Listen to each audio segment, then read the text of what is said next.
السلام علیکم ورحمۃ اللہ وبرکاتہ۔ نحمده ونصلی علی رسولہ الکریم، اما بعد فاعوذ باللہ من الشیطان الرجیم، بسم اللہ الرحمن الرحیم۔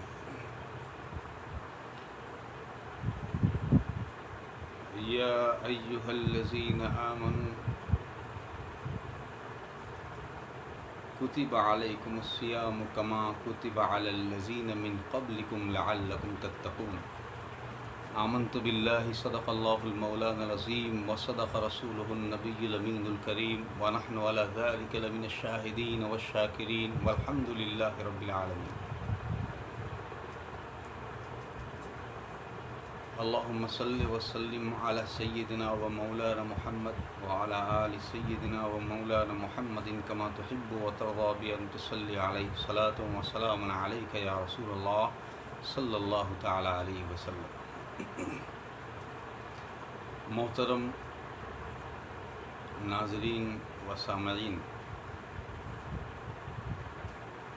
اللہ رب العالمین کی حمد و ثنا کے بعد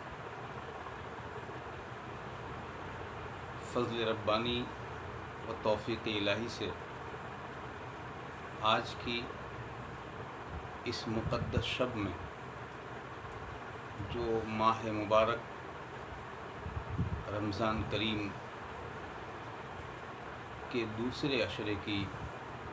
یہ تیسری شب یعنی 13ویں شریف کی یہ شب ہے، جس شب میں آج اس 13ویں شریف کی نسبت سے میں ماہ رمضان المبارک میں اللہ تبارک و تعالیٰ کی فرض کی ہوئی ایک اہم اور بڑی معتبر عبادت اور روزے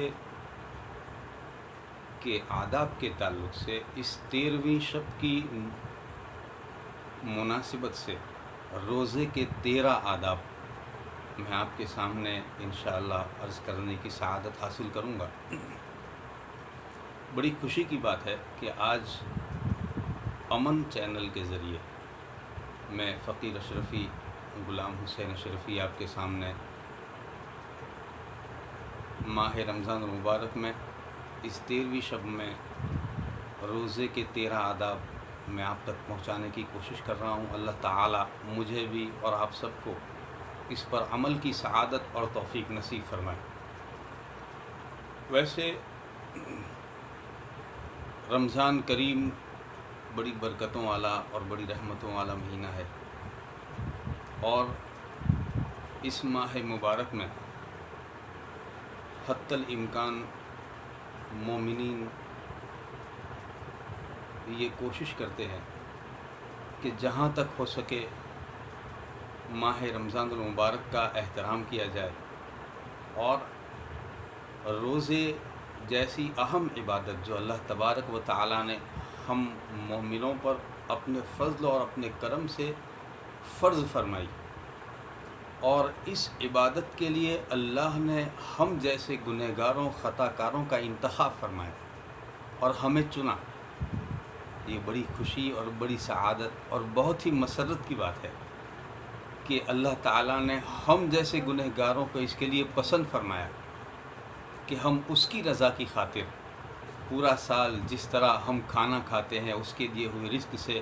اس کی نعمتوں کو ہم استعمال کرتے ہیں، اسی طرح اللہ رب العالمین کے حکم سے ہم اس کی ان حلال کردہ چیزوں کو اسی کے حکم سے ہم کھانے سے باز رہ کر کے ان حلال چیزوں کو چھوڑ دیتے ہیں، اور ہم اپنے ایمان کا اس طرح بھی ثبوت دیتے ہیں کہ جس چیز کو وہ حلال فرماتا ہے ہم اسے کھاتے ہیں، اور حلال چیز کو بھی اگر وہ حکم دے تو ہم اسے چھوڑنے کا جذبہ رکھتے ہیں، اور اس ایمان کے ساتھ کہ ہم حلال چیزوں کو چھوڑیں گے اور اس کو چھوڑنے سے بھی ہمارے رب کی خوشی اور رضا ہمیں حاصل ہوگی۔ ہمارے لیے یہ بڑی سعادت کی بات ہے کہ ہمارے کریم رب نے ہمیں اس عبادت کے لیے پسند فرمایا۔ تو آئیے میں آپ کو یہ بتاؤں بالکل مختصر سے وقت میں کہ یہ روزہ جو ہم رکھتے ہیں اس کے کچھ آداب ہیں۔ ان آداب کو حضرت علامہ سیدنا ابو بکر محمد بن علی بدر القریشی علیہ الرحمۃ و رضوان نے اپنی کتاب میں اسے نقل فرمایا۔ ارشاد فرماتے ہیں روزے کے 13 آداب ہیں۔ یاد رکھیں آج 13ویں شب ہے اور ہمارے لیے یہ بڑے نعمت کی بات ہے کہ ہم اللہ رب العالمین کے ماننے والے، اسے چاہنے والے اور اس کے محبوب صلی اللہ علیہ وسلم پر ایمان رکھنے والے 12ویں شب اللہ کے رسول کی نسبت سے اور 13ویں شب مولا کائنات امام الاولیاء سیدنا مرشدنا مولانا علی ابن ابی طالب کرم اللہ تعالی وجہہ الکریم وعلیہ السلام کی نسبت سے یہ 13ویں شب ہے، یعنی یوم ولادت مولا کائنات 13 رجب المرجب کی نسبت سے آج کی یہ رات ہے۔ تو اس شب کی نسبت سے میں روزہ کے 13 آداب میں آپ کے سامنے مختصر میں عرض کروں گا، آپ اسے سماعت کریں۔ فرماتے ہیں کہ روزے کی حالت میں گوشہ نشینی اختیار کرنا۔ گوشہ نشینی یعنی اپنے گھر ہی میں رہنا، جہاں موجود ہیں اسی جگہ پر رہنا، اور گوشہ نشینی اختیار کرنا، کسی سے نہ ملنا، تاکہ روزے کی حالت میں کوئی غیر شرعی کام اور کسی نامحرم پر نظر نہ پڑ جائے۔ یعنی شریعت میں اللہ نے جس چیز کو دیکھنا حرام کیا ہے، جیسے غیر عورت پر نظر ڈالنا، تو کسی غیر محرم پر نظر نہ پڑے، اس لیے گوشہ نشینی اختیار کرنا یہ روزے کا پہلا ادب ہے۔ حالانکہ ضروری کام سے ہم باہر بھی جا سکتے ہیں، مگر اسلام کے بتائے ہوئے اصولوں کے مطابق نگاہوں کو جھکا کر کے۔ دوسرا ادب ارشاد فرماتے ہیں بری صحبت سے محفوظ رہنا، تاکہ کسی غلط چیز کا خیال تک پیدا نہ ہو۔ یہ بری صحبت، ویسے بھی بری صحبت عام دنوں میں بھی بہت بری ہے، اس لیے کہ مولا روم فرماتے ہیں کہ یار بد بدتر بود از مار بد، یعنی برا جو دوست ہوتا ہے، جو بری صحبت ہوتی ہے، تو برا ہم نشین برے سانپ سے بھی زیادہ برا ہوتا ہے۔ اس لیے کہ جس طرح سانپ کے ساتھ رہنا جان کا خطرہ ہے، اسی طرح برے ساتھی کے ساتھ رہنا یہ اعمال کے ضائع ہو جانے کا، نیتوں کے خراب ہو جانے کا، اور اس سے بہت ساری برائیوں کے اپنے وجود میں آنے کا خطرہ ہے۔ لہٰذا بری صحبت سے، یہ تو عام دنوں میں، اور روزے کی حالت میں تو بالکل بری صحبت سے پرہیز کیا جائے، اور جہاں تک ہو سکے وہاں تک اپنی مجلس کو پاک رکھا جائے، اور ہمیشہ رب کی بارگاہ میں اس کا شکر کرتے ہوئے اس کے ذکر میں، اس کی عبادت میں، قرآن مجید کی تلاوت میں مشغول رہنا چاہیے، تاکہ یہ عبادت، روزے جیسی اہم عبادت ہماری اللہ کی بارگاہ میں مکمل ہو کر کے پہنچے اور اللہ تعالیٰ اسے قبول فرمائے۔ تیسرا فرماتے ہیں کہ لوگوں کی مجلس میں نہ جانا، تاکہ فضولیات سے بچ سکے، اور لوگوں کے ساتھ بیٹھنا، یہ لوگوں کے ساتھ بیٹھنے سے بہت ساری فضول باتیں ہوگی، لہٰذا لوگوں کے ساتھ نہ رہے۔ پھر آپ فرماتے ہیں چوتھا ادب یہ ہے کہ کھجور سے روزہ افطار کرنا۔ شریعت الاسلام میں ہے کہ کھجور سے افطاری سنت ہے، اور اگر کھجور دستیاب نہ ہو تو پانی سے افطار کرنا یہ سنت ہے۔ نبی کریم صلی اللہ تعالی علیہ وآلہ وسلم ارشاد فرماتے ہیں کہ جو شخص پانی سے روزہ افطار کرے گا، اللہ تعالیٰ اس کے بدن کے ہر بال کے عوض میں 10 نیکیاں عطا فرمائے گا، اور 10 خطائیں معاف فرمائے گا، اور اس کے 10 درجوں کو اللہ تعالیٰ بلند فرمائے گا۔ اس کا 5واں ادب فرماتے ہیں کہ جو بھی روزہ افطار کرے رزق حلال یعنی حلال روزی سے افطار کرے۔ حدیث شریف میں ہے کہ جو شخص روزہ حلال رزق سے افطار کرتا ہے، اسے ہر لقمے کے بدلے میں ایک روزے کا ثواب عنایت فرمایا جاتا ہے۔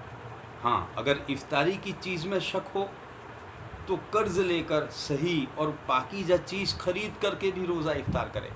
یعنی اگر افطاری میں شک ہے کہ یہ چیز جو آئی ہوئی ہے اس میں کوئی ایسی چیز تو نہیں ہے جس میں کوئی شک ہو گیا، یعنی حلال کی ہوگی یا نہیں، تو پھر کسی سے قرض لے لے، اور اس قرض سے روزے کو افطار کرے، تاکہ اللہ تعالی ہر لقمے کے بدلے ایک روزے کا ثواب عطا فرمائے۔ فرماتے ہیں اس کا چھٹا ادب یہ ہے کہ افطار میں حسب عادت کھائے، زائد کھانا مناسب نہیں، یعنی جتنی عادت ہو اتنا ہی کھانا کھائے، اس سے زیادہ، اس لیے کہ قسم قسم کی الگ الگ چیزیں جو رکھی جاتی ہے تو حرص کے ساتھ، ہوس طمع کے ساتھ اسے کھایا جاتا ہے، تو اس طرح نہ کھائے، بلکہ جتنی عادت ہے اتنا ہی کھائے،